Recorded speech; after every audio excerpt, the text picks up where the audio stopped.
कि जैसे रेवाड़ी है, यहाँ पर पीतल और कांसे का बहुत बड़ा एक जो है नाम रहा है। तो हमारी पैक्स उससे संबंधित कोई पार्ट बनाना, कोई कल पुर्जा बनाना या उसकी ढलाई करना या उससे संबंधित कोई काम करे तो ज्यादा रिलायबल होगा। मतलब जो ट्रेडिशनल व्यापार है उस क्षेत्र का, उसको हम बढ़ावा दें। 11 महिलाएं मिलकर के समिति बना लें, उनको 5 लाख रुपए का सरकार जो है लोन दे रही है विदाउट एनी कोलेटरल सिक्योरिटी। उसमें से 4 लाख रुपए वापस करना है, 1 लाख रुपए की उनको सब्सिडी। फल सब्जियों की अगर सोसाइटी है तो उनको 5 लाख रुपए सरकार आज दे रही है, उसमें से 1 लाख रुपए की सब्सिडी और 4 लाख रुपए उनको वापस करने। बड़ा नॉमिनल सा रेट। सेल्फ हेल्प ग्रुप में महिलाएं 50,000 रुपए एक महिला को, उसमें कम से कम 20 महिलाओं का होना जरूरी है, यानी कि 10 लाख रुपए हमारा बैंक उनको फाइनेंस करता है without any collateral security finance करता है।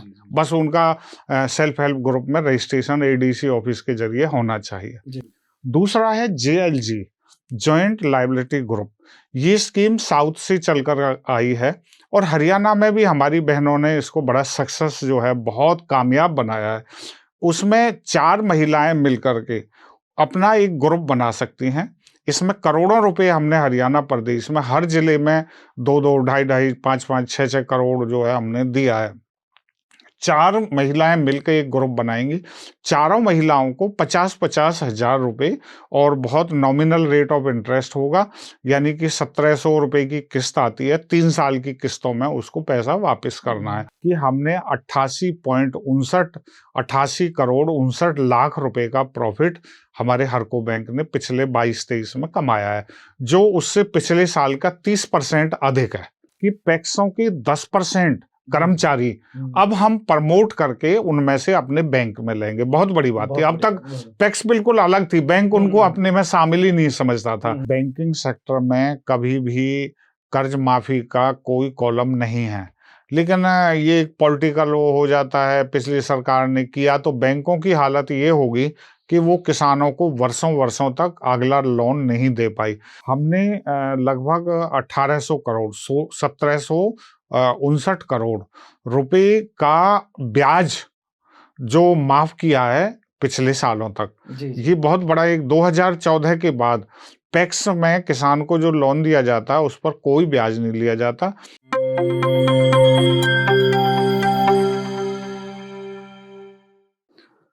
प्यारे दोस्तों, सादर अभिवादन। मैं हूं महेश कुमार वैद्य और आप देख रहे हैं NJP हरियाणा। आज हमारे साथ साक्षात्कार की कड़ी में मौजूद हैं खास मेहमान हुकम सिंह भाटी। हरको बैंक के चेयरमैन हैं और इससे पहले भारतीय जनता पार्टी में विभिन्न दायित्व संभाल चुके हैं। सबसे पहले भाटी साहब, आपका अभिवादन NJP स्टूडियो में पहुंचने पर। सभी दर्शकों का, सुनने वालों को मेरा नमस्कार। अभी हम सवालों का सिलसिला शुरू करने से पहले थोड़ा आप विस्तार से ये बता दीजिए, आपके पास पार्टी में क्या क्या दायित्व रहे और इसके अलावा जो अभी हरको बैंक के चेयरमैन के अलावा आपने क्या क्या दायित्व अब तक संभाले। मैं Haryana state cooperative bank हरको bank का हरियाणा सरकार में चेयरमैन हूँ। इससे पहले मैं मार्केट कमेटी बल्लभगढ़, जो हमारा कृषि विभाग में आता है, उसमें मैं 2017 से 2020 4 साल तक मैं चेयरमैन रहा हूँ। और उससे पहले कंज्यूमर जो कमीशन है उसमें मैंने मेंबर जज का कार्यभार संभाला है। उसके अलावा भारतीय जनता पार्टी हरियाणा प्रदेश में पिछले 4 टर्म से लगभग 12-13 साल से मैं लगातार प्रदेश संयोजक हूँ सहकारिता प्रकोष्ठ का। सीधे मुद्दे की बात पर आते हैं। आप सहकारी आंदोलन से बहुत लंबे समय से जुड़े हुए हैं। आप भी जानते हैं और सभी लोग जानते हैं कि पैक्स की हालत काफ़ी कमज़ोर रही है। उनको आर्थिक रूप से मजबूत बनाने के लिए, उन्हें स्वावलंबी बनाने के लिए आप अभी थोड़ी देर पहले योजना का जिक्र भी कर रहे थे। क्या आपके पास ऐसा रोड मैप है कि जिससे पैक्स जो है घाटे से उभर कर लाभ में आएंगे? देखिए, जो कोऑपरेटिव बैंक है ये 3 टायर सिस्टम है, ये फेडरल सिस्टम है। इसकी जो सबसे पहली इकाई है वो हमारी पैक्स है, अर्थात प्राइमरी एग्रीकल्चर कोऑपरेटिव सोसाइटी। दूसरा हमारा DCCB, district central cooperative bank, जिसमें उसकी ब्रांचेज हैं, पूरा स्टाफ है, जो सेंट्रल कोऑपरेटिव बैंक। तो वो हमारी पैक्स का भी सब कुछ देखभाल वो हमारा डीसीसी भी करता है। और इनकी जो तीसरी बॉडी है, वो जो हेड ऑफिस है हमारा, वो Harco bank, Haryana state cooperative bank है। पैक्स जो है, निश्चित तौर पर आपने बिल्कुल ठीक कहा है कि हमारे पैक्स सिवाय हरियाणा में 2 पैक्सों को छोड़ करके पिछले साल तक सभी पैक्स घाटे में थे। लेकिन माननीय मोदी जी ने जो सहकारिता विभाग अलग बनाया, उनका मैं धन्यवाद करता हूं। अमित शाह जी को ये कार्यभार दिया और हरियाणा प्रदेश के यशस्वी मुख्यमंत्री माननीय मनोहर लाल जी की एक बड़ी अथक पहल, क्योंकि उन्होंने सहकारिता मैं मेरे साथ हरियाणा प्रदेश में काम किया है। हमने पूरा हम हरे जी, जी। सभी जिलों तक गए, तो इसलिए वे माननीय मुख्यमंत्री जी को सहकारिता का बहुत बड़ा ज्ञान है और उनकी रुचि। अमित शाह का सहकारिता मंत्री बनना, मनोहर लाल का इस विषय में रुचि लेना, मतलब इस आंदोलन को गति दे रहा है। गति, बहुत ज्यादा गति देता है। और इसका परिणाम ये हुआ कि माननीय अमित शाह जी ने 176 तरह की सेवाएं पैक्सों को दी हैं। और पैक्सों की जो अभी हमने इसी साल सितंबर माह में जो पैक्स हैं, उसके जो बाईलॉज हैं, वो पूरा देश में उसको मल्टीपर्पज बाईलॉज में अडॉप्ट कर लिया है हमने। बदल दिए, पुराने बाईलॉज बदल दिए और उसमें अनेकों तरह की सेवाओं को डाला गया है। अभी जैसे मैं 4 सेवाओं पर विशेष फोकस करूंगा। पहला है सीएससी सेंटर। सभी पैक्स, हरियाणा में 750 पैक्स हैं और जिसमें 710 पैक्सों को हमने चिन्हित किया है, हमारी सरकार ने चिन्हित किया है, हमारे बैंक ने चिन्हित किया है कि वो कोई ना कोई काम करने के लायक हैं। बाकी को भी हम वाइबल करने की कोशिश में हैं। जो लायक है उनमें सीएससी सेंटर उन 710 में शुरू होगा। उसके अलावा जो दूसरा है वो है आयुष्मान, जो सरकार की योजना है, उसके तहत जो ये जन औषधि केंद्र हैं, जन औषधि केंद्र यानी कि वो जेनरिक मेडिसिन का, या वो जो है मेडिकल स्टोर खोलें, तो वो उसके लिए हम अपने पैक्सों को तैयार कर रहे हैं। तीसरा है कोल्ड स्टोरेज। हरियाणा प्रदेश दिल्ली से 3 तरफ से जो है हमारे दिल्ली के हरियाणा है, तो सब्जियां हरियाणा में बहुत होती हैं, लेकिन सब्जियां वेस्ट बहुत जाती हैं। कारण है हमारे पास कोल्ड स्टोरेज की व्यवस्थाएं नहीं है। तो हमने अपनी पैक्सों को परमिशन दी है कि वो जहां पर लगता है, जैसे झज्जर जिला है हमारा, सोनीपत जिला है, गुरुग्राम, फरीदाबाद में भी सब्जियां बहुत हैं, तो ये अपने कोल्ड स्टोरेज बनाएं। उसके अलावा अंबाला है, पंचकुला है, बहुत सब्जियां होती हैं वहां पर, तो और भी कई डिस्ट्रिक्ट हैं इसमें, तो वो अपने कोल्ड स्टोरेज बना सकते हैं। और चौथा जो है, जो क्रॉप है, फसल है, जब सीजन आता है तो मंडी में मारामारी होती है, तो वो मारामारी ना हो और हमारी पैक्स ही उस फसल को वहीं अपने गांव में वो पैक्स खरीद ले और अपने गोडाउन में रखे। इसलिए भंडारण के लिए हमने गोडाउन के लिए भी उनको व्यवस्थाएं दी हैं। ये तो मेन है। इसके अलावा क्षेत्र अनुसार, मैं अगर देखिए, आज मैं रेवाड़ी में हूँ और आपके स्टूडियो में हम बैठे हैं, ये क्षेत्र जो हमारा है ये सरसों के लिए है और बहुत सारी कुछ और दूसरी फसलें हैं, उसके लिए बहुत अच्छा है। तो यहाँ पर उसी से संबंधित अगर हम कोई काम करें तो ज़्यादा प्रॉफिटेबल होगा। और दूसरा, मैं तो देखिए महेश जी, एक बात कहता हूँ कि जैसे रेवाड़ी है, यहाँ पर पीतल और कांसे का बहुत बड़ा एक जो है नाम रहा है, तो हमारी पैक्स उससे संबंधित कोई पार्ट बनाना, कोई कल पुर्जा बनाना या उसकी ढलाई करना या उससे संबंधित कोई काम करे तो ज्यादा रिलायबल होगा। मतलब जो ट्रेडिशनल व्यापार है उस क्षेत्र का, उसको हम बढ़ावा दें।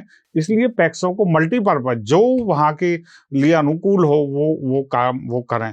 जहां तक फंड्स की बात है, नाबार्ड इसके लिए खुले तौर पर, मैं यही जानना चाह रहा था, आपने खुद ही बता रहे हो, नाबार्ड पैसा कहाँ से आएगा? जी, पूरा पैसा हमारा हरको बैंक देगा। हरको बैंक को नाबार्ड इसके लिए फाइनेंस कर रहा है और भारत सरकार की सीधी स्कीमें हैं। दूसरा, जितनी भी हमारी पैक्स हैं, मैं इसमें एक बात और आप साथ जोड़ के चलें, जो शिल्पी योजना है, विश्वकर्मा शिल्पी योजना है, क्या उसको भी बैंक या पैक्स फाइनेंस करेंगे? जो निश्चित तौर पर हमारी पैक्स कोई भी काम करेगी, हम उसको फाइनेंस करेंगे। अगर उस शिल्पी योजना को अडॉप्ट करते हैं, कौशल विकास के तहत कुछ वो काम करते हैं, तो निश्चित तौर पर हम फाइनेंस करेंगे, क्योंकि वो काम कर रही है, वर्किंग के लिए उसको पैसा चाहिए, कोई बाय प्रोडक्ट बनाने के लिए उसको पैसा चाहिए, हम उसको फाइनेंस करेंगे। दूसरी बात, जो ये फाइनेंस का जो है, इसमें गोडाउन बनाने के लिए, कोल्ड स्टोरेज बनाने के लिए, और जो भी जिस उसके लिए पैसा उनको चाहिएगा वो पैसा मिलेगा। और अगर कहीं कोई सब्सिडी पोर्शन है, जैसे कोल्ड स्टोरेज का है, 50% तक की सब्सिडी है इसमें, तो वो सब्सिडी भी इसमें मिलेंगी। कोई एनसीडीसी है। कोल्ड स्टोरेज के लिए एक सरल भाषा में साधारण किसान भी समझ सके, किसी को कोल्ड स्टोरेज बनाना है, वो कैसे और कहाँ संपर्क करे और उसको किस तरह की वित्तीय सहायता आपके बैंक से मिलेगी, वो थोड़ा सा हमको बता दीजिए एक एग्जाम्पल दे करके कि मिस्टर ए है किसान, उसको क्या करना चाहिए, उसको 2 एकड़ ज़मीन है, वो गोदाम बनाना चाहता है, वो कैसे क्या करे। देखिए, एक तो मैं बिल्कुल एक साफ और स्पष्ट तौर पे बताना चाहूँगा कि हरियाणा प्रदेश एक व्यापारिक प्रदेश है, कृषि प्रधान प्रदेश है, लेकिन हमारी जो भावना है वो मैं की है। बिल्कुल मैं आपकी बात से ही शुरू करता हूँ। इस कोऑपरेटिव के माध्यम में मैं के लिए कोई स्थान नहीं है, इसमें हम के लिए स्थान है। हम मिलकर के एक सहकारिता बनाएं। सहकारिता में हम क्या काम करना चाहते हैं, जो काम भी हम करना चाहें उसके लिए बैंक हमारा फाइनेंस करता है। फॉर एग्जाम्पल, जैसे अभी हमारी वुमेन कोऑपरेटिव है, महिलाएं मिलकर के 11 महिलाएं मिलकर के समिति बना लें, उनको 5 लाख रुपए का सरकार जो है लोन दे रही है विदाउट एनी कोलेटरल सिक्योरिटी। उसमें से 4 लाख रुपए वापस करना है, 1 लाख रुपए की उनको सब्सिडी। वो चाहे पशुपालन करे, चाहे दरी, कुछ भी काम करें, महिलाओं की कोऑपरेटिव होनी चाहिए। अच्छा। हाँ, women cooperative society, cooperative society, हम मतलब मल्टीपर्पज कोऑपरेटिव। जितना भी जिस संदर्भ में मैंने बात की है, मैंने सारी की सारी कोऑपरेटिव के सेक्टर में किया, व्यक्तिगत के लिए कोऑपरेटिव सेक्टर में नहीं है। मैं आपकी बात समझ गया। हम ये बताना चाहें, हुकम सिंह भाटी जी ने बहुत स्पष्ट रूप से बताया है, कुछ किसान मिल करके या कुछ महिलाएं मिल करके मल्टीपर्पज कोऑपरेटिव सोसाइटी का गठन करते हैं और कुछ करना चाहते हैं, उनके लिए दरवाजे खुले हुए हैं बैंक के, कोऑपरेटिव सेक्टर के, बहुत सारी संभावना है, ये आप बताना चाह रहे हैं। और इसमें जैसे कि कोई सोसाइटी फल सब्जियों के क्षेत्र में काम करना चाहती है, चाहे वो ट्रेडिंग करें, प्रोसेसिंग करें, या कुछ भी काम करना चाहती हैं, वो फ्रूट्स वेजिटेबल की सोसाइटी होनी चाहिए। एक मैं इस अवसर पर और आपके चैनल के माध्यम से मैं ये बताना चाहूँगा, आज हरियाणा राज्य सहकारिता दिवस भी मनाया जा रहा है, सबसे पहले तो बहुत आपका मैं धन्यवाद, उसकी भी बधाई हो। और आज कुछ नई आपके मन में है तो वो भी बात। बिल्कुल आज सहकारिता दिवस पर आपने ये इंटरव्यू का कार्यक्रम आयोजित किया है, मैं आपका बहुत बहुत धन्यवाद करता हूँ। और मैं हरियाणा प्रदेश की जनता को भी इस शुभ अवसर पर मैं उनको बहुत बहुत शुभकामनाएं देता हूँ। आज सहकारिता दिवस है, आइए हम सब मिलकर के कदम ताल करें, कदम बढ़ाएं, मिलकर के काम करें और निश्चित तौर पर जो हरियाणा प्रदेश को आगे बढ़ाएं। मैं चर्चा कर रहा था जैसे कि फल सब्जियों के क्षेत्र में काम करना है, तो वो ये कोऑपरेटिव फल सब्जियों की बनाए। मैं ये भी बताऊंगा कि इसमें कोऑपरेटिव का अर्थ केवल और केवल एक कोऑपरेटिव से नहीं है।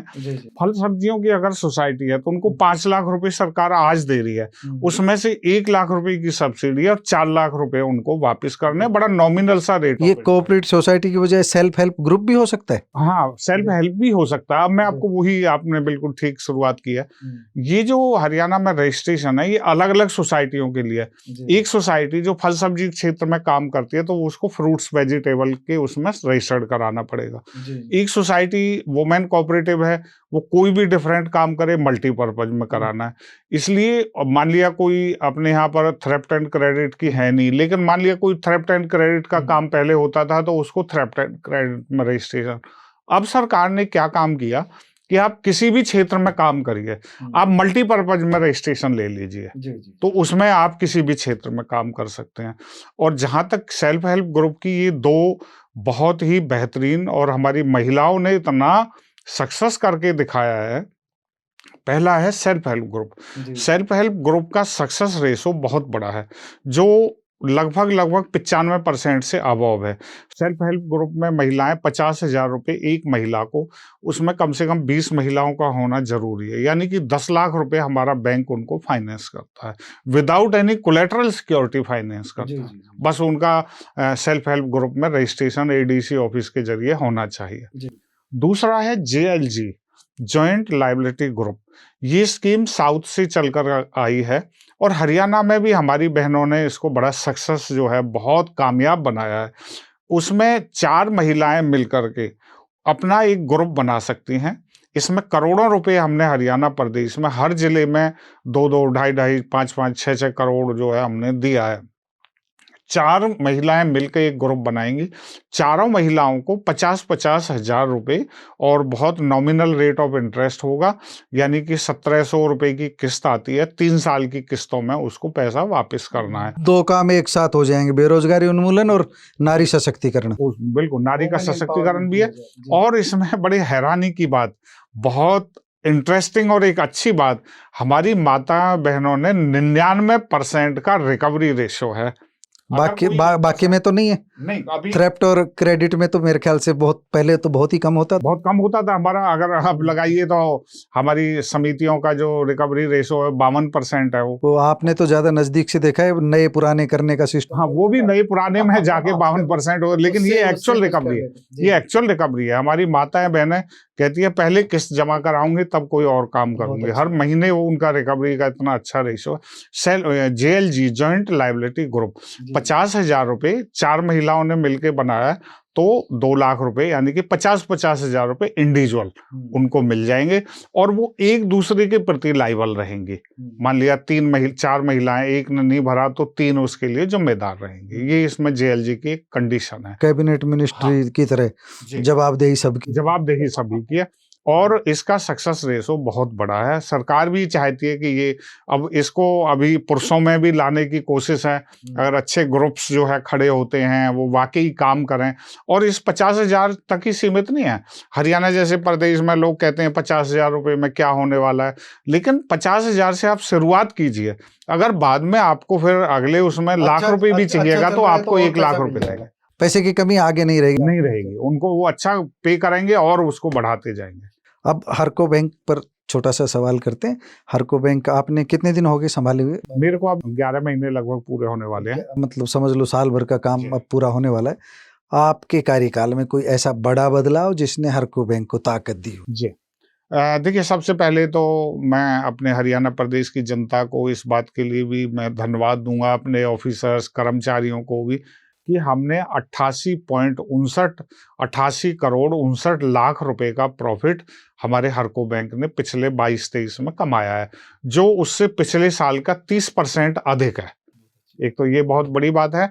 और उसके अलावा हमने सरकार को भी फंड्स जो है दिया, उल्टा जो है अपना कमा के दिया, मतलब ऐसे नहीं है। एक बात। दूसरी बात, 2012-13 से प्रमोशंस रुकी हुई थी, जो हमने, अब मेरे MD और मैं और हमारे नाबार्ड से उसमें 4 ऑफिसर्स की, हमारा board of directors, board of administrator था, तो हमने 2014 से जो प्रमोशन रुकी हुई थी वो प्रमोशन, सबको प्रमोशन दिया है जिनकी प्रमोशन बनती थी। एक बहुत बड़ा काम हुआ है।